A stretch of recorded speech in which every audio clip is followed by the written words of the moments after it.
Bom, veja que esse capítulo ele já tem um grau de complexidade bem maior do que os 3 anteriores, né?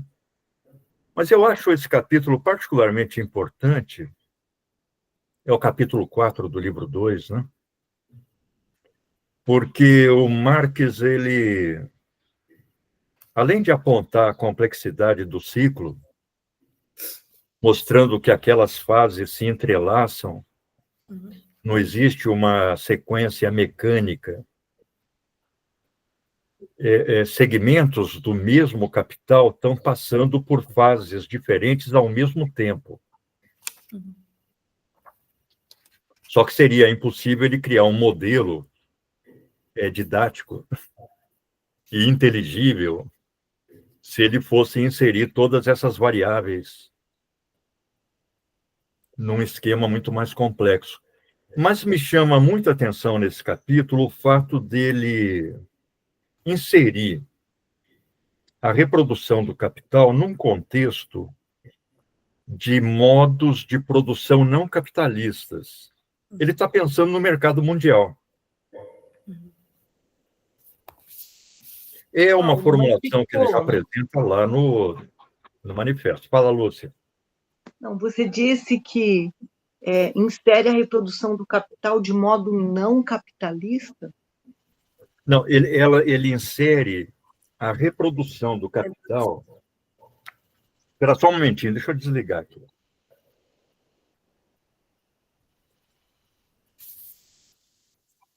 Tá. Tem alguma campanha eleitoral ligando para mim o tempo todo. Eu vou desligar meu áudio, tá? Eu vou ligar só quando eu falar, para não atrapalhar. Não, mas não está dando problema não, Lúcia, não tem problema. É que eu estava com... O meu celular tocou aqui do lado, vocês devem ter ouvido, né? Mas, Lúcia, ele está analisando a reprodução do capital, e nos capítulos anteriores, ele está dizendo, olha, a reprodução do capital supõe uma sociedade em que predomina o modo de produção capitalista. Você vê que quando ele apresenta o terceiro esquema, que começa na mercadoria e termina na mercadoria, acrescida de mais-valia, ele considera que o primeiro M ele já põe como M', porque o capitalista já compra de outros capitalistas.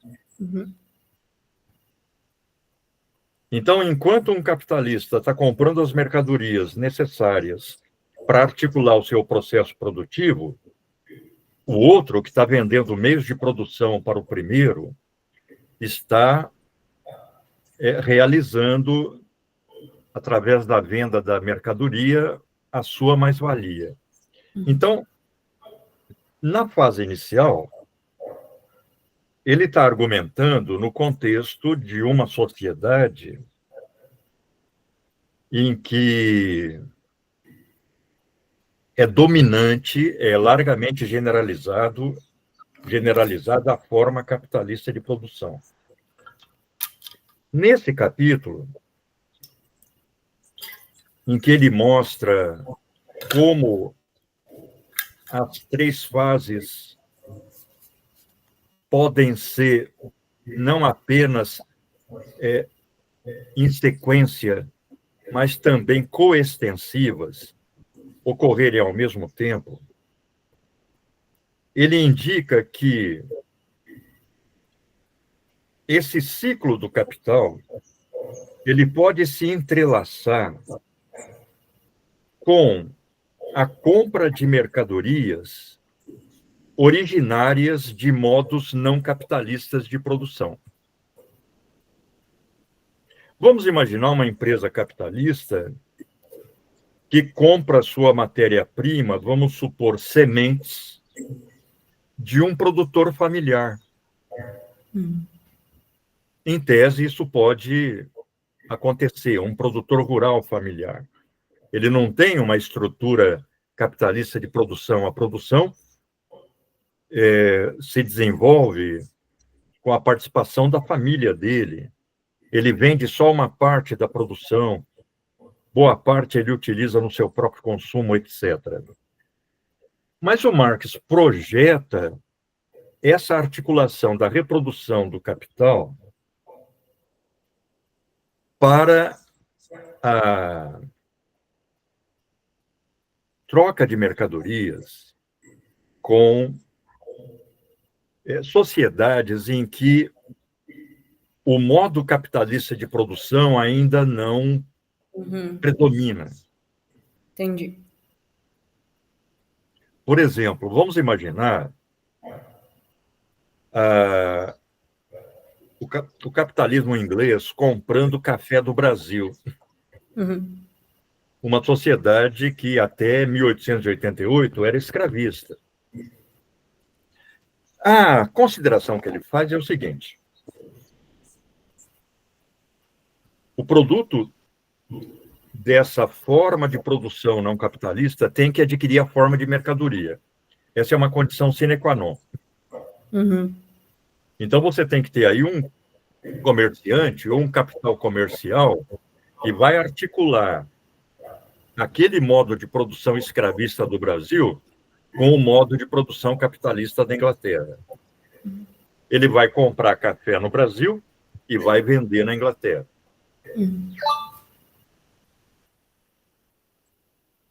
Agora, ao mesmo tempo, ele fala que isso, e é uma formulação que ele já adianta em linhas gerais lá no manifesto, isso vai fazer com que, nas áreas de produção não capitalista,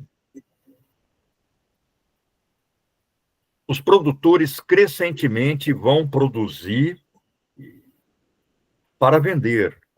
A produção crescentemente vai adquirir a forma de mercadoria.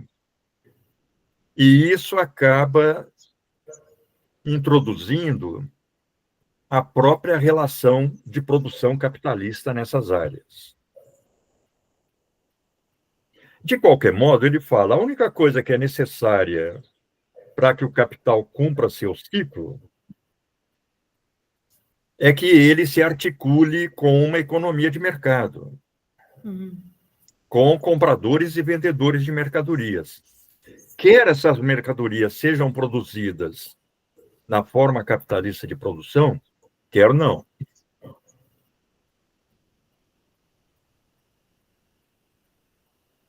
Mas a produção tem que adquirir a forma,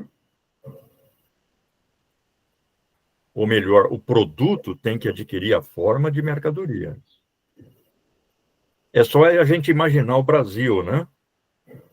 Escravista, em que o açúcar, o café, o minério, o fumo, produzidos em bases escravistas,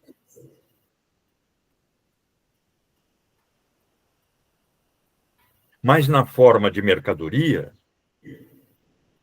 era incorporado nos processos de valorização do capital da Inglaterra, por exemplo.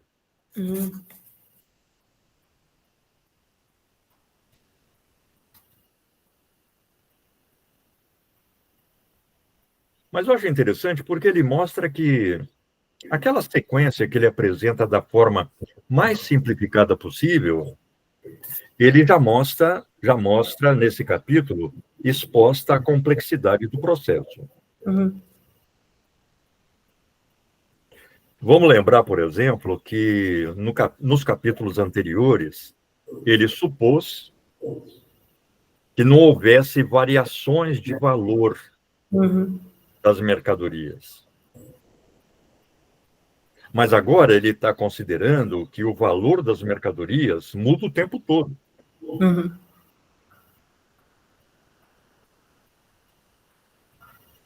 Ele usa a expressão revoluções de valor, que ele tira do Adam Smith sem citar.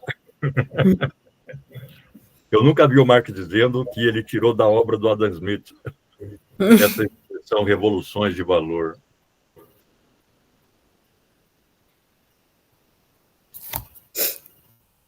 E aí, vamos imaginar que o valor das mercadorias que o capitalista adquire para articular o seu processo produtivo se reduza.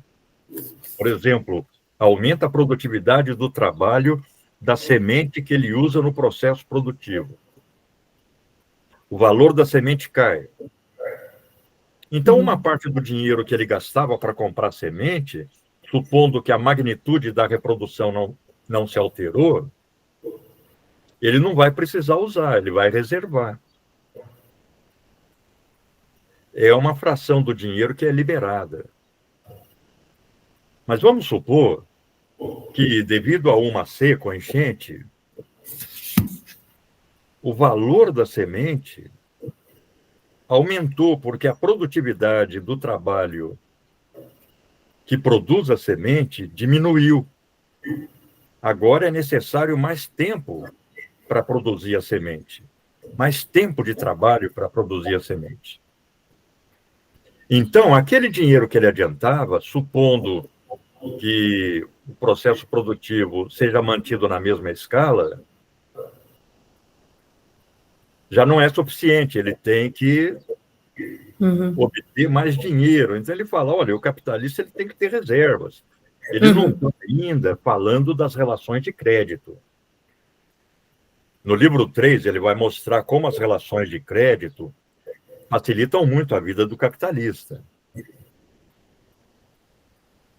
Aliás, são cruciais, essenciais para a reprodução do capital. Mas aqui ele está supondo que o capitalista reproduz o seu capital sem lançar mão de recursos externos. É só o capital dele se reproduzindo ciclicamente de forma autônoma. É claro que, dependendo da revolução no preço, isso pode até mesmo requerer que ele diminua a magnitude do processo produtivo. Ou, ao contrário, permita que ele aumente a magnitude do processo produtivo sem investir mais-valia na ampliação do processo produtivo.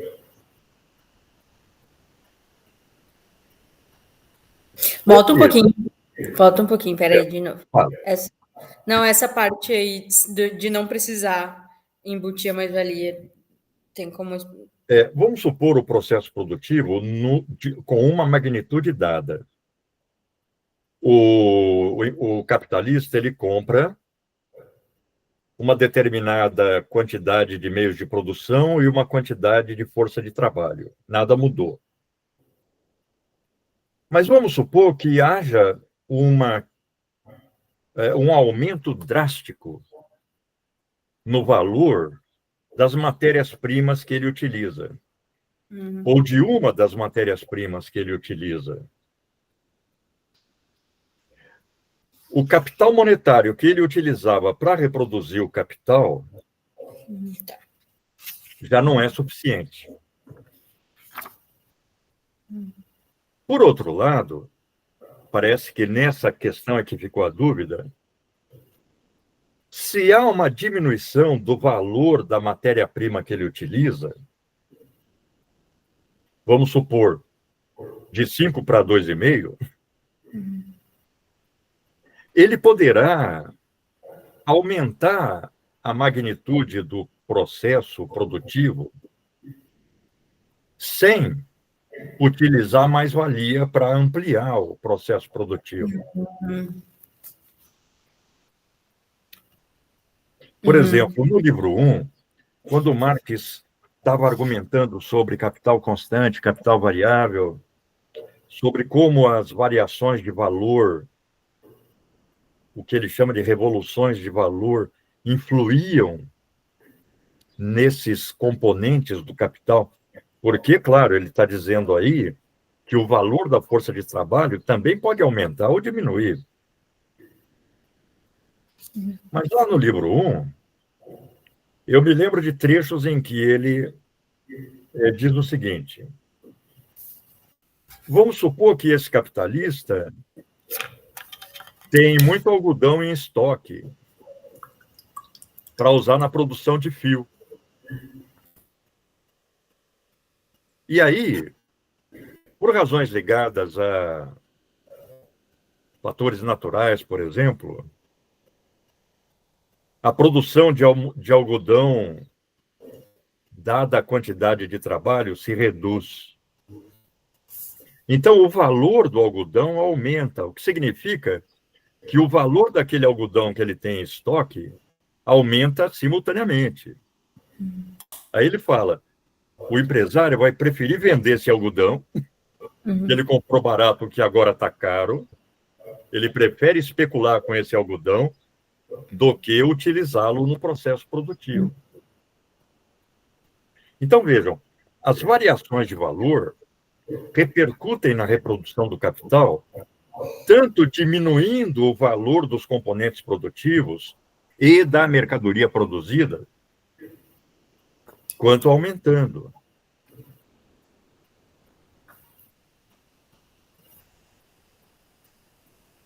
Então, pode haver um aumento do valor da força de trabalho. Pode haver uma diminuição do valor da força de trabalho. Tendencialmente, vai haver uma diminuição, porque o Marx considera que a força de trabalho, as mercadorias que entram na composição dos meios de subsistência da força de trabalho estão permanentemente tendo o seu valor reduzido em função do aumento da produtividade do trabalho. Mas como uma parte dos produtos que o operário consome vem da agricultura, da pecuária,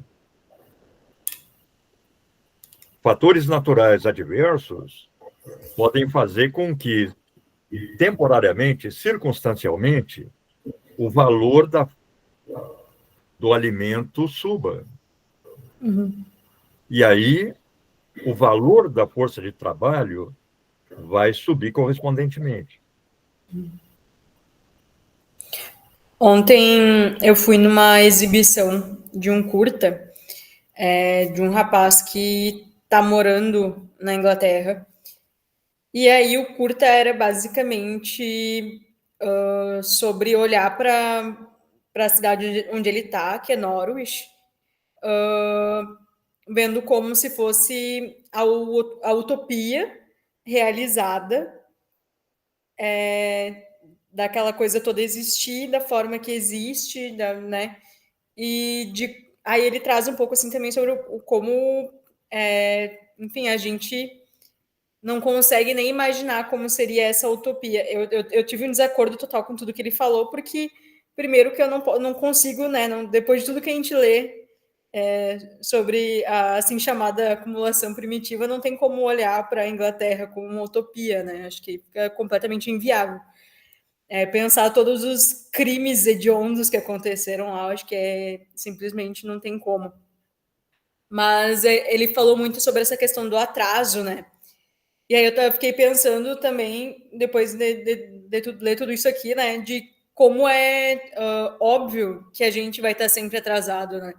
É óbvio que os países, né, que não foram os países que conseguiram, né, colonizar e explorar outros lugares, né, vão estar sempre atrasados. É óbvio que a gente não vai conseguir chegar nessa utopia, né?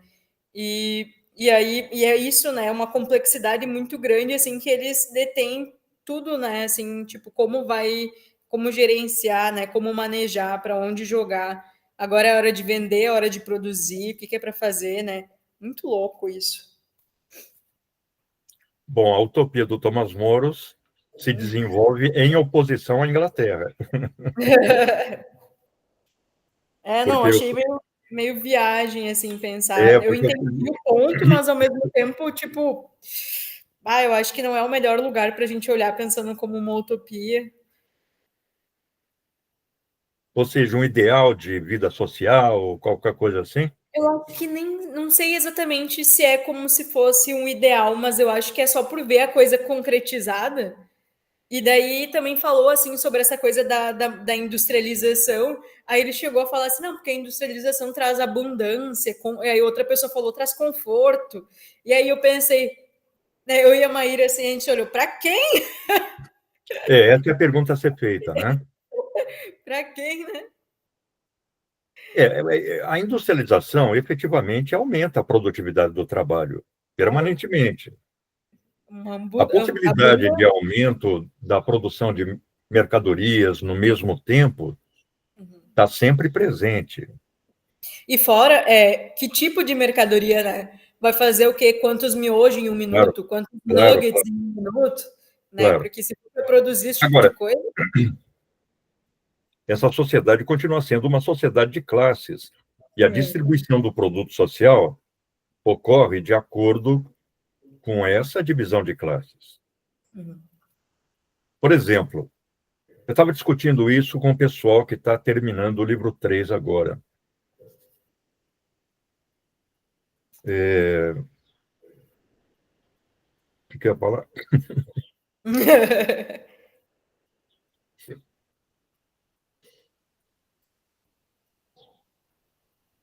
Nossa, me fugiu totalmente.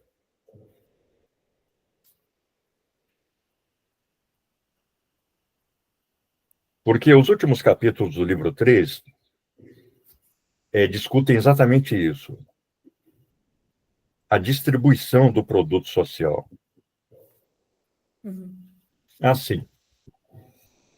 Então, claro, com o aumento da produtividade do trabalho, etc., o trabalhador pode viver a situação dele,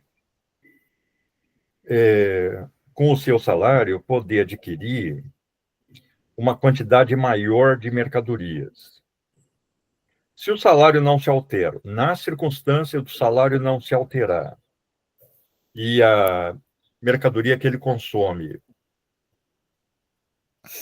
em função da produtividade do trabalho, tem o seu valor reduzido, ele poderá aumentar o consumo dessa mercadoria. Mas a tese do Marx é de que a redução do valor da mercadoria em função do aumento da produtividade do trabalho vai reduzir também o valor da força de trabalho.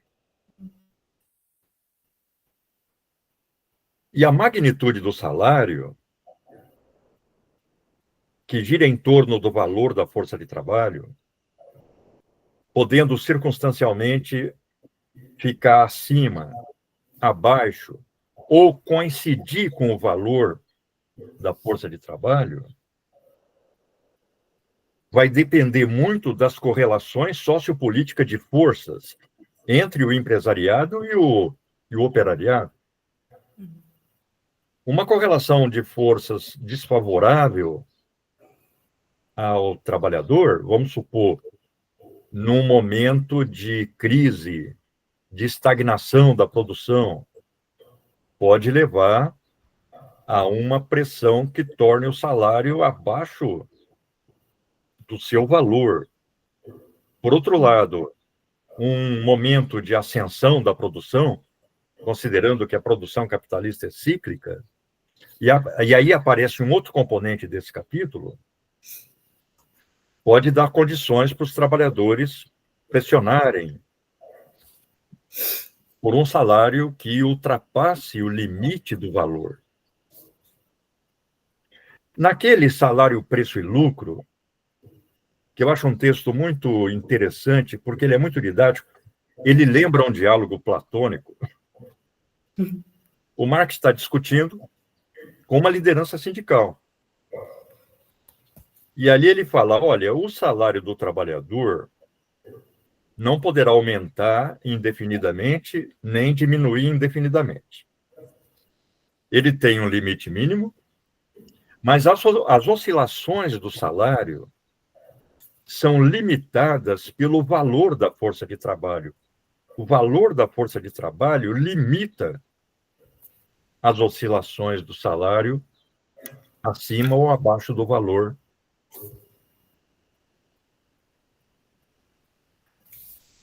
em função das diversas conjunturas econômicas e políticas.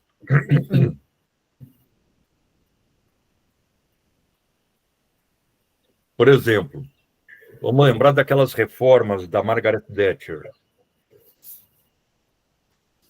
Foram reformas liberais. aquelas reformas eliminaram uma série de garantias que davam um certo perfil ao salário do operário inglês. Houve uma onda de fechamento de empresas, de privatizações, muito parecido com o Brasil dos anos 90. O modelo foi o Chile, do Pinochet, que foi o laboratório das reformas liberais, né? Pinochet, aliás, que se tornou amigo pessoal da Margaret Thatcher.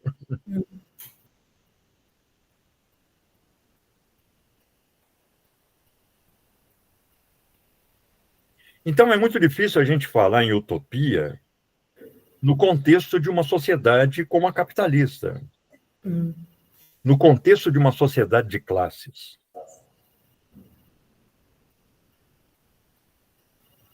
Você vê que, em geral, as utopias do século XVI e XVII, as utopias do Campanella, do Thomas More, do Bacon, a Nova Atlântida, a Cidade do Sol, a própria utopia do Thomas More, e depois as utopias dos socialistas do início do século XIX,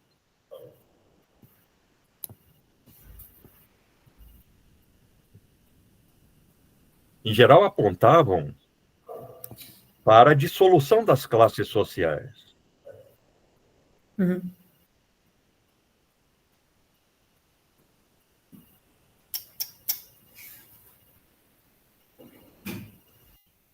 Não excluíam necessariamente uma hierarquização social, etc., mas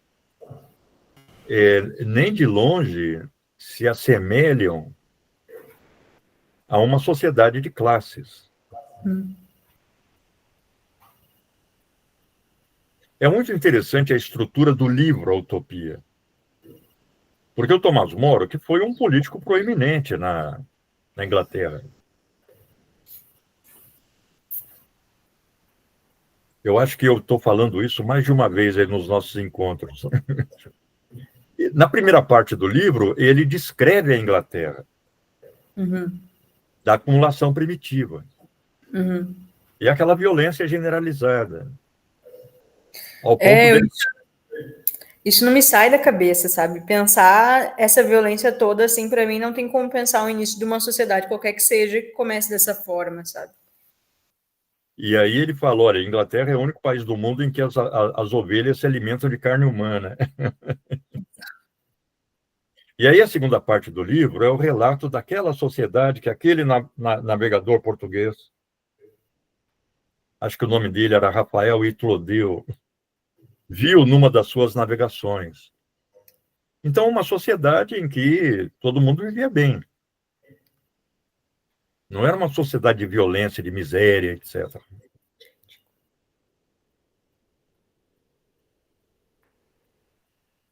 Por exemplo, parecia que os projetos social-democráticos estavam abrindo um caminho irreversível para o capitalismo. Aqueles projetos que se desenvolveram no pós-Segunda Guerra.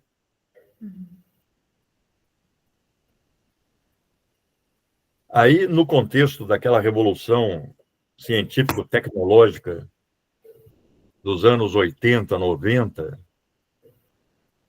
tudo isso é questionado e, em grande medida, desaba no interior daquela, vamos pôr entre aspas, revolução neoliberal. Veja a magnitude da transformação ocorrida no Brasil. É claro que essa transformação não estava ocorrendo só em virtude da adoção de um programa de governo. A gente estava vivendo um novo contexto tecnológico, um novo contexto econômico que estava exigindo uma transformação profunda nas economias nacionais num sentido liberal. Por exemplo, me marcou muito ler o relatório do Banco Mundial em 89 que foi um ano meio chave aí para essas reformas. É o ano em que está caindo o sistema socialista, em que essas reformas liberais estão avançando, começando a avançar. Esse relatório, ele dizia, olha, o mundo não pode ficar como está, porque se a gente for ver como é produzido o motor, como é produzido um automóvel Escort na Inglaterra, e esse é o modelo produtivo que se afirma generalizadamente, nós temos que repensar politicamente o mundo. Aí ele descrevia como se produzia esse Ford Escort. Ele dizia, olha, o bloco do motor vem do Brasil, o pneu vem do Japão, a tinta vem da Alemanha, o vidro vem da Itália. Não me lembro se era exatamente isso, mas o automóvel ele era apenas montado na Inglaterra, com partes vindas de todo o mundo, com semi-acabados vindos de todo o mundo. Por que isso era possível? Porque estava ocorrendo uma revolução nas comunicações e nos transportes. Comunicação rápida com fax, mais tarde com internet, telefonia internacional, e transporte rápido e de grandes cargas.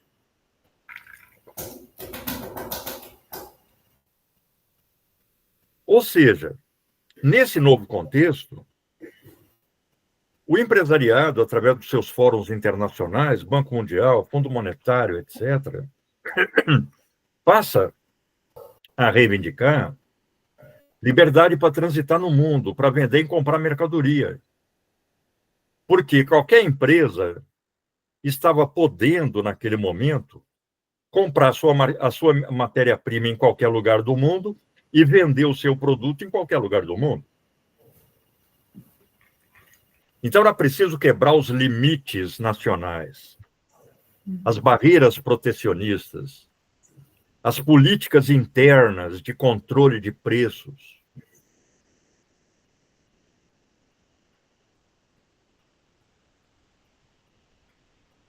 E aí a gente vê que aquele programa adotado no Brasil pelo Collor, prosseguido pelo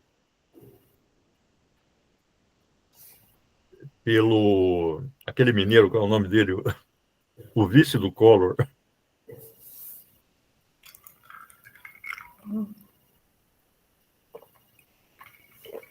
Está me escapando o nome dele. O Fernando Henrique era ministro da fazenda dele. Itamar. Começa com o Collor, o Itamar prossegue com a política de reforma do Estado, privatizações, abertura econômica. O Fernando Henrique era o ministro da fazenda dele, se torna presidente e prossegue. Reforma bancária, a suspensão do controle dos preços. Vamos lembrar que tinha uma SUNAB, né? Uma Superintendência Nacional de Abastecimento e Preços, que ficava controlando o preço do aluguel, o preço não sei o quê, o preço... Sim. Então, há um impacto liberal que implode modelos protecionistas e modelos social-democráticos por toda parte. Ou seja, mesmo que a classe trabalhadora consiga temporariamente uma situação mais confortável no interior do modo de produção capitalista, isso sempre vai estar sob ameaça, vai ser temporário. Vai estar sujeito a trancos e barrancos, a modificações significativas logo à frente. As empresas se automatizam, põem gente na rua, contratam cada vez menos. Surgem as empresas de aplicativo. Então, o capitalismo é essa transformação permanente que o Marx começa a apontar, já está apontando nesse capítulo. Sim, eu acho que nesse capítulo fica, né, bem assim evidente que justamente por essa complexificação, assim, vai juntando coisa, ó, isso aqui, o fator, né, variáveis, isso e aquilo. Eu acho que aí começa a demonstrar que, para nós, assim, né, a classe trabalhadora, ou a gente não tem como, é isso, né? Essa utopia, né? A gente tentar chegar, né, pelo mesmo caminho é realmente assim muito ingênuo, né? Porque não tem como, sabe? Simplesmente não tem como chegar assim a pensar, né? Vamos conseguir desenvolver, né? A maior parte da sociedade brasileira através desse caminho, assim, né? Por esse mesmo caminho. Não tem como, sabe? Não existe. Olha, se a gente discute no interior desse modelo, Alana, e é um modelo plausível, para dizer o mínimo, qualquer sociedade utópica no sentido de que não existe ainda, só pode ser posta com o questionamento da relação de produção. Nenhuma mudança na distribuição do produto social vai alterar a lógica cíclica do capital. O capital vai continuar esse valor que quer se valorizar. E fora também essa questão dos outros países, né? Os países que já são os países imperialistas, já são, né? Já tem tudo muito bem consolidado. Aí o que vai restar para nós, hein? Claro, a gente vê aí, eu acho que a gente deve enveredar na nossa discussão para textos que trabalham essa questão do imperialismo, do capitalismo monopolista. Porque, por exemplo, fala, Lúcia. Não, antes de você entrar para este caminho, você disse agora que a reprodução cíclica do capital se mantém. Não sei se eu vou conseguir formular a pergunta mais, mas ela se mantém porque sem alterar substancialmente as relações de valor. É isso daí que você quis dizer? Não. Pelo contrário, a relação de produção capitalista é valor que quer se valorizar, que precisa se valorizar, que requer a reprodução ampliada. Agora, não é pensável o capital sem a reprodução permanente desse ciclo. A reprodução permanente desse ciclo reproduz ao mesmo tempo a relação de produção. E ao reproduzir a relação de produção, esse ciclo do capital reproduz, no conjunto do capital social, as próprias classes que constituem a sociedade. Vejam que o Marx está dizendo aí, olha, o capitalista, ele planifica a sua produção no âmbito do seu capital, ele procura controlar o ciclo do capital, desenvolver uma estratégia de desenvolvimento para o seu capital, mas a produção capitalista é individualizada. Cada capitalista se relaciona com os outros capitalistas por relações de troca e pela concorrência. Então, o ambiente geral se torna anárquico. É cada um por si contra os outros.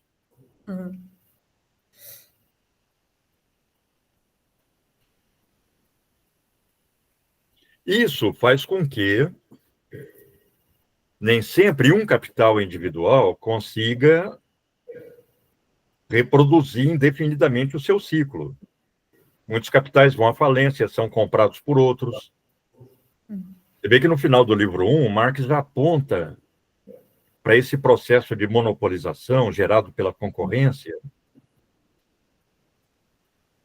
dado tanto através do que ele chama de concentração do capital, que é a reprodução ampliada, quanto o que ele chama de centralização do capital, que é a fusão de capitais num maior. O Lenin vai usar largamente esses dois conceitos naquele livrinho Imperialismo, Estágio Superior. Eu não consegui ler ainda, mas eu vou ter que ler esse. É que o nosso tempo fica muito limitado, né, Alana? E eu estou com um monte de coisa para ler, inclusive eu baixei aqueles livros que você tinha me indicado, da Donna Haraway, Anna Tsing, Ursula Le Guin, e eu não consegui me mexer ainda. Eu estou com todos os livros aqui, mas não consegui nem abrir. Não, é isso. Ai, o semestre vai envolvendo a gente quando vê. Agora, nesse ambiente anárquico, que, ademais, no seu conjunto, se desenvolve ciclicamente, muitos capitais não conseguem manter a sua reprodução. Colapsam, são comprados por outros, absorvidos por outros. Por sua vez, outros capitais são criados.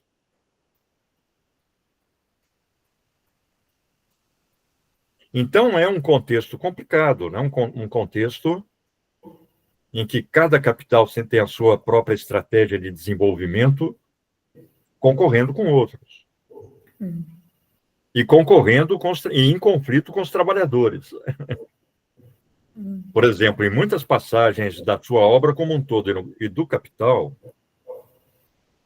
o Marx considera que a automação da produção não deriva só da concorrência entre capitalistas, mas também e principalmente do antagonismo com a classe trabalhadora. Ele mostra como, depois daquelas grandes greves que ocorriam na Inglaterra, havia um esforço de automação da produção por parte dos empresários para eliminar o máximo de trabalhadores do ambiente produtivo.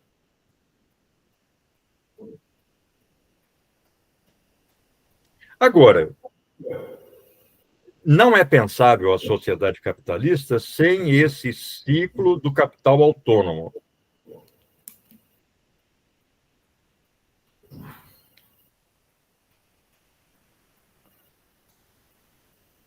Que, claro, está entrelaçado com os ciclos de outros capitais autônomos, formando essa rede de acumulação que o Marx chama de capital social. É o conjunto dos capitais da sociedade.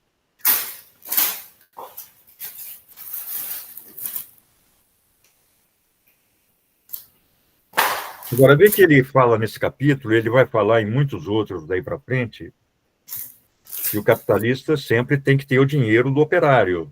O dinheiro do salário tem que estar antecipado. Porque o trabalhador, como diz o Marx, vive da mão para a boca. Trabalha de dia para comer à noite. Então, ele tem que estar sendo pago o tempo todo. Vamos supor, como o Marx analisa lá na frente. O capitalista vai construir uma ponte. Demora 4 anos para construir a ponte. Ou um grande edifício. Ele só vai entregar esse produto, ou construir uma ferrovia, ele só vai entregar esse produto depois de 2 anos, 3 anos. Ou seja, ele só vai realizar essa mercadoria e obter a mais-valia depois que o produto tiver concluído. Mas durante todo o processo de construção dessa ponte, ele tem que pagar o trabalhador.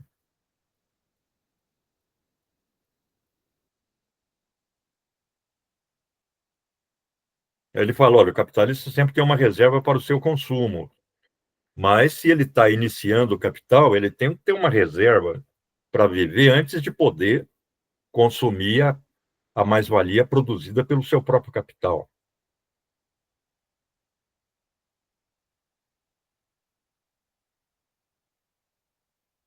O Marx analisa assim, processos produtivos de longa duração, por exemplo, na indústria florestal, porque no próximo capítulo ele vai falar do ritmo do ciclo, né, do tempo do ciclo. E o tempo do ciclo varia de acordo com aquilo que o capital produz. Não só de acordo com aquilo o capital produz, também com a possibilidade ou não de vender a mercadoria, de comprar ou não os meios de produção. Mas, por exemplo, você vai produzir vinho, o processo produtivo pode durar anos. Vai plantar árvore para fornecer celulose para a indústria do papel, o processo produtivo vai durar anos. Mas o capitalista tem que ter capital adiantado, reserva, para, por exemplo, ir pagando gradativamente tudo que é necessário em cada fase do processo de produção. Em primeiro lugar, o trabalhador. Vai ser pago por semana, quinzena, mês. O trabalhador não pode esperar o prédio ficar pronto para receber o dinheiro depois da venda do prédio.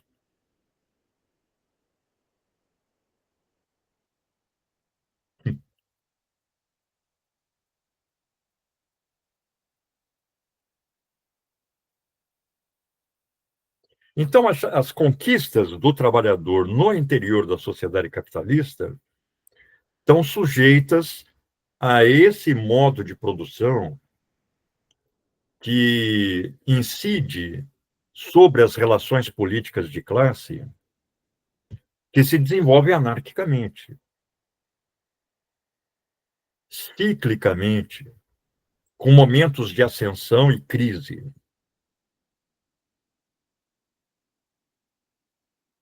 Momentos em que a contratação está a todo vapor, seguidos de um momento de demissões, porque o capitalista não está conseguindo vender o seu produto.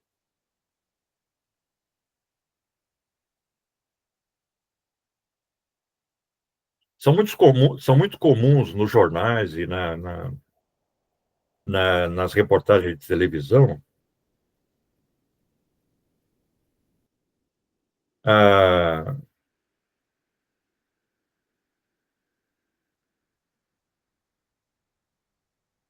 reportagem sobre momentos em que tal ou qual setor ou conjunto da economia não está conseguindo vender o seu produto.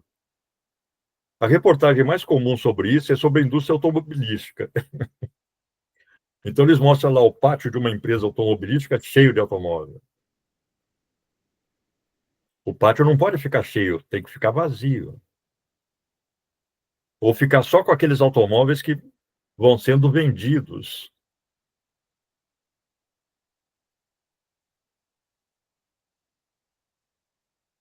Mas isso vale para a indústria têxtil. Por exemplo, houve N reportagens sobre as dificuldades da indústria de agasalhos aqui no Rio Grande do Sul, nesse ano, porque teve uma meia dúzia de dias frios e acabou o inverno.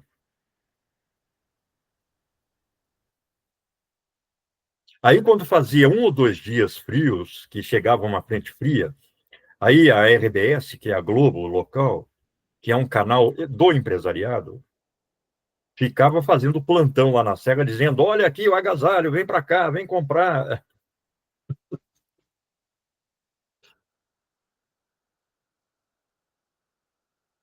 Olha o frio aí.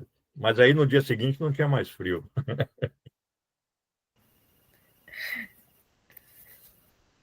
Pessoal, eu vou ter que ir saindo hoje, eu tenho um compromisso, daí vou ter que me retirar.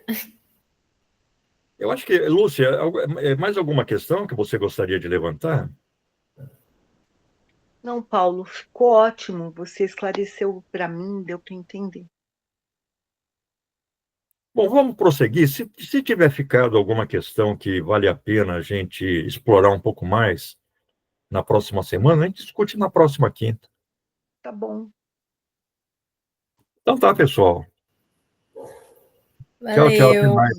Boa noite. Tchau, Lúcia. Acho que a gente se vê amanhã, obrigada, né, Lúcia? Viu, Paulo? Não, eu muito que agradeço. Obrigada, Foi muito gostoso. Paulo. Obrigada, Lana. Valeu, obrigada.